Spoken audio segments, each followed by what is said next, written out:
Assalamualaikum warahmatullahi wabarakatuh. Kaunu muridun kaunu qadirun itu adalah takluk kepada zatnya yang maha tahu, yang maha hidup, ya, yang maha mendengar, yang maha melihat, yang maha berkata-kata. Ini takluk kepada zat maha ruang. Jadi sebenarnya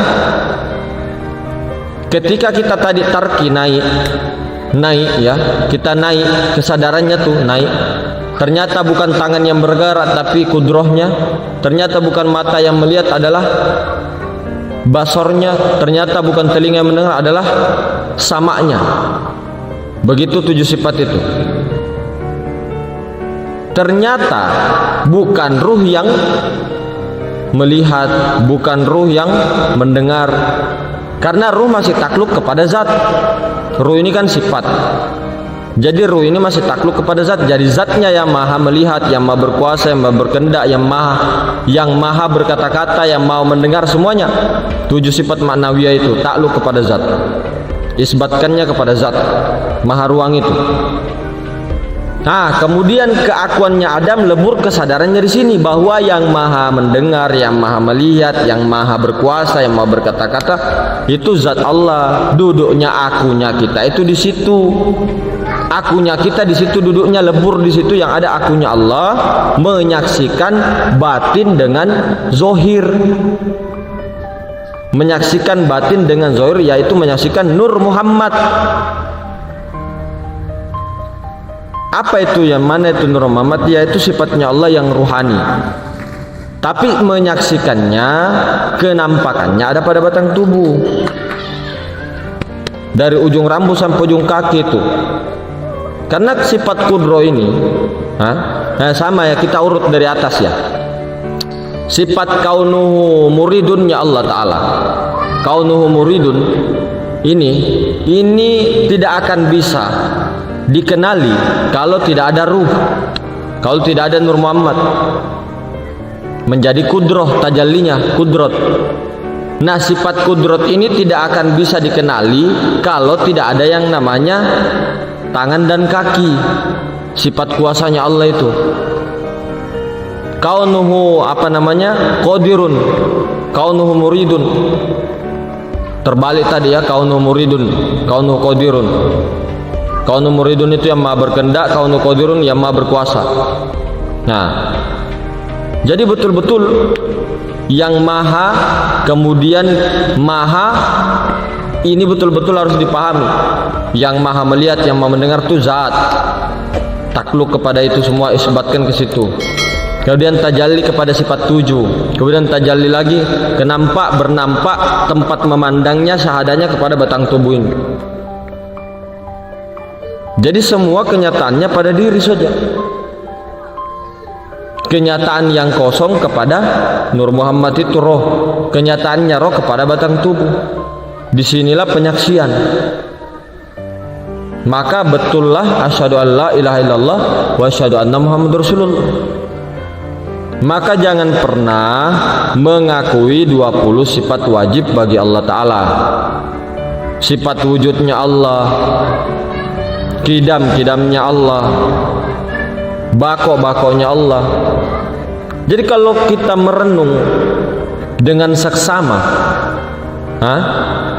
dengan seksama betul-betul kita merenung dengan jelas, dengan dalam, sebenarnya memang betul-betul kita ini la haula wala quwata illa billah, la haula wala quwata illa billahnya kepada Allah.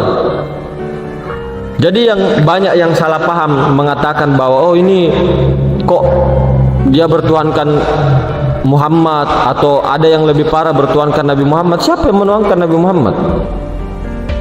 Atau menuangkan Nur Muhammad? Siapa yang menuangkan Nur Muhammad? Nur Muhammad itu Allah juga, maksudnya sifat. Cuma kalau disebut Allah ya tidak pas, karena sudah tajalli, tiada lain sifatnya. Insan, al-insanu sirri wa ana sirru. Insan itu rahasiaku, rahasia itu adalah apa, sifatku tidak lain daripada aku. Itu yang Nur Muhammad itu. Jadi Nur Muhammad itu tidak boleh secara syariat, secara kaidah ilmu tidak boleh dikatakan Allah, tapi tiada lain. Jangan juga dipisahkan Nur Muhammad itu lain, Allah Ta'ala lain. Karena ini masalahnya, ini satu wujud, satu tunggal, zat dengan sifat, tidak bisa dipisah. Jadi kelihatannya dua nama satu wujud, dua nama satu rasa, satu sebenarnya esa, tunggal gitu loh. Jadi bagaikan jasmani dengan rohani itu seperti dua. Tapi yang dikatakan insan, yang dikatakan insan kamil, manusia sempurna, itu ya pasti punya jasad, ya punya rohani.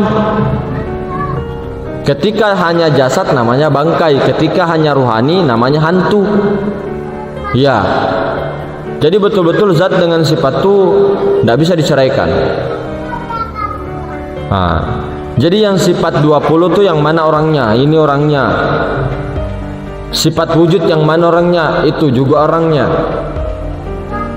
Sifat ma'ani nyata kepada ini juga orangnya. Sifat manawi juga ya di sini-sini juga orangnya. Maka tajallinya sebenarnya tahu kepada Nur Muhammad itu. Jadi jangan sampai kita itu betul-betul tidak paham di dalam ilmu 20 sifat wajib bagi Allah ini. Kadang juga kita hanya menghafal saja, membaca kitabnya saja, tapi tidak tahu kedudukannya. Contoh kedudukan sifat wujud di mana, atau sifat ma'ani dia itu jarang dibahas. Sifat ma'ani itu kedudukannya di mana letaknya, jarang dibahas bahwa sifat ma'ani itu di ruh. Sifat ma'ani itu yang di sini yang Maha melihat, jarang dulu waktu kita itu. Waktu kita kecil, waktu kita di kampung-kampung, jarang langsung ditunjukkan kedudukannya, itu jarang. Siapa yang punya kuasa, siapa yang punya kehendak, siapa yang punya penglihatan, pendengaran, yang tahu, yang hidup, siapa yang hidup? Nur Muhammad. Dan Nur Muhammad ini sifatnya tiada lain daripada zatnya. Sifat itu adalah kenyataan wujudnya. Inilah yang disebut hamba. Maka aku hamba itu akunya Nur Muhammad. Hamba dia. Tapi jangan pernah mengatakan bahwa hamba itu bisa jadi Tuhan. Tidak bisa. Tidak akan pernah bisa karena sudah tajalli. Yang dikatakan hamba itu adalah tajallinya. Bukan kita loh ya. Kita kan wujud sangka-sangka, ma'dum tiada, hanya merasa ada perasaan. Makanya manusia itu sebenarnya zaluman jahulah, zolim bodoh. Maka diperhatikan saudara, jangan pernah menyimpan sifat-sifat manusia. Bagaimana habiskan sifat-sifat manusia itu? Habiskan sifat-sifat kemanusiaan, kemelekatan itu. Bukan berarti kita tidak makan, tidak minum, tidak tidur. Kelihatannya orang kita tidur, kelihatannya orang kita makan, tapi tidak pernah kita berniat untuk makan. Tidak pernah kita berniat untuk tidur. Tidak pernah kita berniat untuk ini itu. Lalu berarti kita ini tidak perlu berniat untuk sholat, tidak perlu berniat untuk berwudu, tidak perlu lagi untuk berdoa dan sebagainya. Ini bahasa kiasan.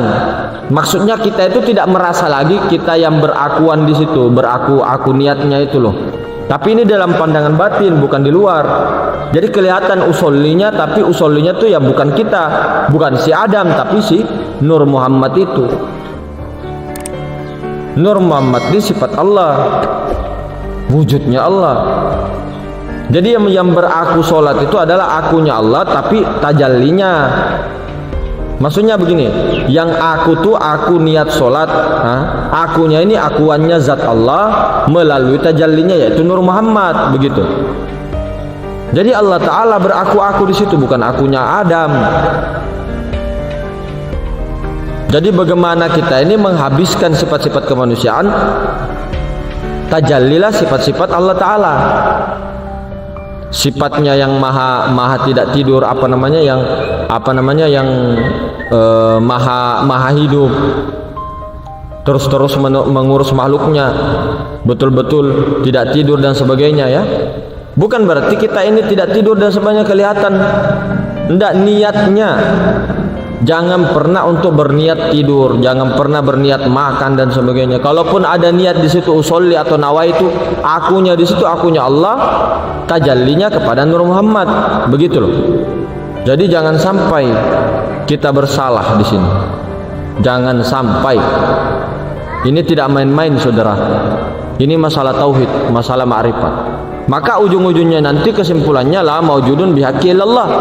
Kesimpulannya tauhid itu tadi. Maka kesimpulannya tadi la ilaha illallah. Kesimpulannya tauhid adalah la ilaha illallah. Prakteknya ada di Muhammad Rasulullah. La maujudun bihaqqi illallah. La ilaha illallah. Tiada sesuatu yang nyata melainkan Allah. Prakteknya Muhammad Rasulullah. Muhammad Rasulullah.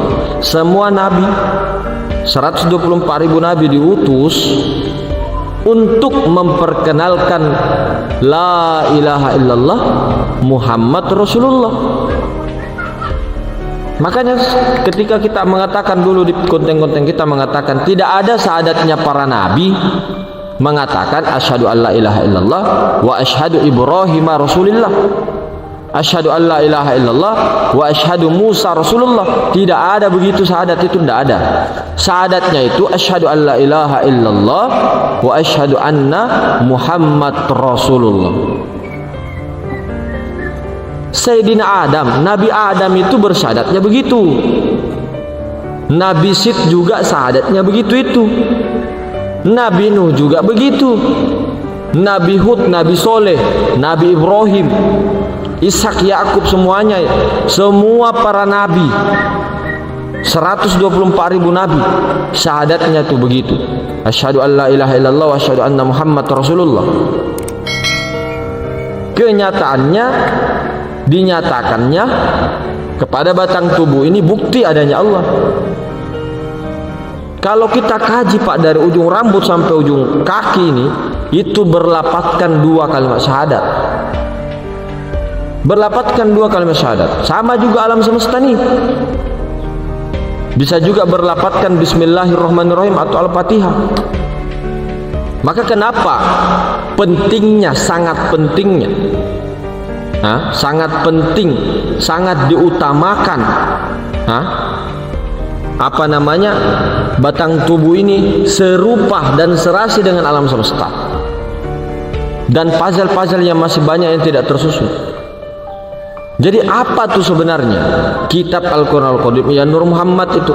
Al-Fatihah itu, Al-Fatihah yang ada kenampakannya, kenyataannya pada diri batang tubuh, yang dulunya terpisah-pisah tidak beraturan, langsung bisa orang-orang yang diberikan ilham untuk menyatukan itu dengan sering memasrahkan Nur Muhammad, maka puzzle-nya tadi berantakan, itu tiba-tiba tidak berantakan, bersatu, maksudnya lurus, dia jalannya lurus, ya, tidak berantakan.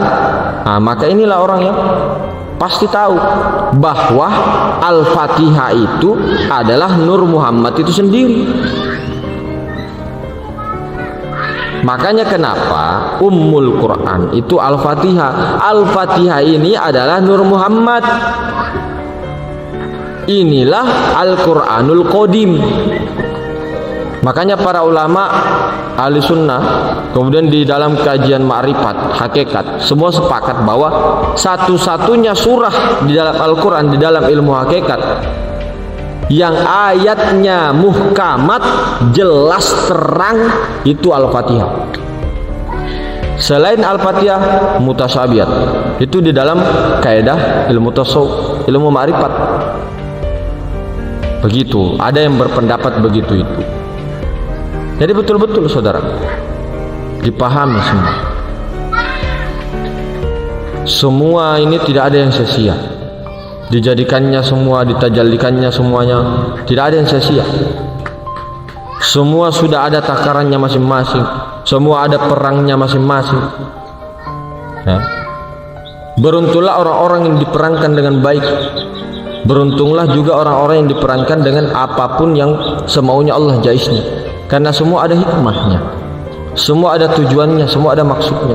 nyamuk dikiranya orang dalam pandangan akal kita tidak baik, tapi itu ada rahmat di situ, ada keberkahan di situ. Sama dengan apa yang membuat pikiran kita selalu mengatakan ini buruk itu baik, itu kan wilayah akal saja, wilayah pikiran.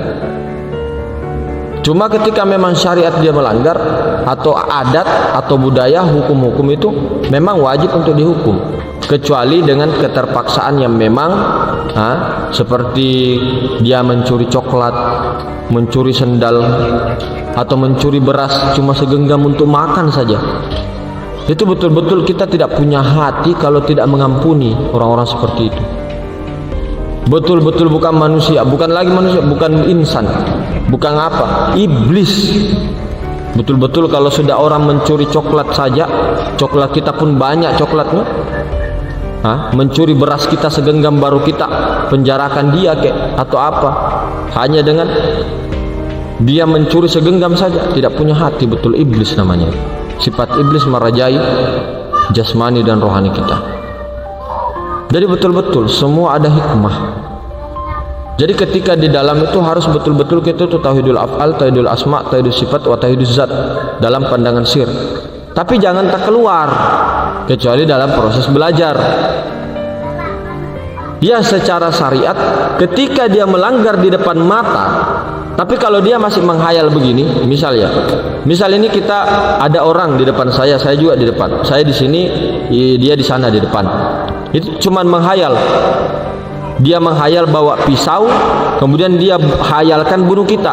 Ketika buka mata tidak terjadi apa-apa, dia hanya diam di situ. Nah itu tidak jadi masalah. Tapi ketika dia melakukan suatu keburukan yang memang itu zohir di depan mata kita, itu namanya salah. Itu namanya engkau yang lakukan karena nyata secara syariat loh. Secara syariat, tapi secara hakikat memang secara syariat Allah Ta'ala itu ada ikhtiar, ada diberikan akal, diberikan ikhtiar. Tak ini secara syariat, tapi secara hakikat ikhtiarnya kita itu Allah Ta'ala juga yang jadikan. Ada ikhtiar, tapi Allah Ta'ala juga yang jadikan. Tapi ketika dia tidak buat apa-apa kepada kita, kepada semua hukum, tidak melanggar, dia hanya bermain-main dengan dirinya sendiri, nah itu tariknya betul-betul tidak masalah begitu. Tapi kalau dia membunuh orang, merampok, membegal, ya itu orang salah. Tapi memang dalam pandangan hati kita tetap tauhidul af'al, tapi jangan diucap, tidak bisa, batal kalau diucap. Betul-betul hanya di dalam pandangan sir, di batin. Kalau sesama kita atau untuk belajar tidak apa-apalah. Tapi kalau di orang-orang jangan dibilang dia juga. Tidak apa-apa dia juga itu. Tidak apa-apa tauhidul af'al, tidak apa-apa semua perbuatan Allah. Tidak boleh kalau dizohirkan tuh tidak boleh sebenarnya. Ini hanya untuk belajar, boleh untuk dipelajari, diulang-ulang. Boleh diulang-ulang, dipelajari sesama muzakarah kita, tapi dengan yang tidak berlebihan. Begitu saudara-saudara. Jadi pokoknya selama ada yang melanggar syariat, aturan, adat setempat, hukum, ketatanegaraan di depan mata, dalam pandangan sir itu af'al Allah memang tidak bisa memang la haula wala quwata. Tapi dia melanggar hukum, karena di situ juga di dalam hukuman itu ada hikmahnya. Dia juga ada hikmahnya, ada rahmat di situ. Ada semua hikmah-hikmahnya, saudara. Jadi begitu, tidak kita serta-merta apa keluar melihat ini keluar protes sana sini. Berarti kita ini belum bertauhid, belum muslim, belum menerima realita apapun kejadian yang diberikan. Kuat tidak kita menyaksikan af'al Allah, kuat tidak kita menyaksikan melebur kepada asma Allah, kuat tidak kita melihat perbuatan-perbuatan Allah. Tapi jangan diucap. Ini dia juga jangan. Kalau di forum, dimuzakarahkan, tidak masalah. Tapi ketika di luar, di orang-orang yang tidak paham ataupun tak keluar, di niat untuk tidak belajar dan proses mengajar di situ, wow, aduh, jangan, batal. Nah, di dalam secara kaidah begitu. Jadi memang kalau kita ini tidak menyandarkan, atau kita ini seperti seolah merasa paham di dalam itu, tidak mau lagi kita mencari-cari ini untuk ditahkikkan atau apa, tidak mau lagi, karena kesombongan sebenarnya tanpa kita sadari. Jadi begitu saudara, mudah-mudahan kita semua tetap berjalan lurus. Lurus itu apa? Banyak jalan lurus itu, banyak lurus kemana dulu. Ya kita ikuti menurut pakaian kita masing-masing lah. Yang mana? Kalau saya pribadi, sampai tidak menyalahkan orang, saya pribadi ya pakaian saya sendiri ya suka-suka sendiri dong. Mau saya pakai pakaian apa, mau pakai berjubah kah, mau pakai jenggot kah, mau pakai apa kah, suka-suka saya. Sama dengan keyakinan orang lain, mau pakai apa kah, pakai apa kah. Yang penting kita tidak menyalahkan aja. Tapi kalau kita memakai pakaian Islam, Muslim, ada Nabi kita Nabi Muhammad SAW, ya ikuti syariat dong. Masa tidak bersyariat? Ikuti dong torikoh. Torikohnya yang muktabaroh sama jalur nur, bukan torikoh yang kita buat-buat.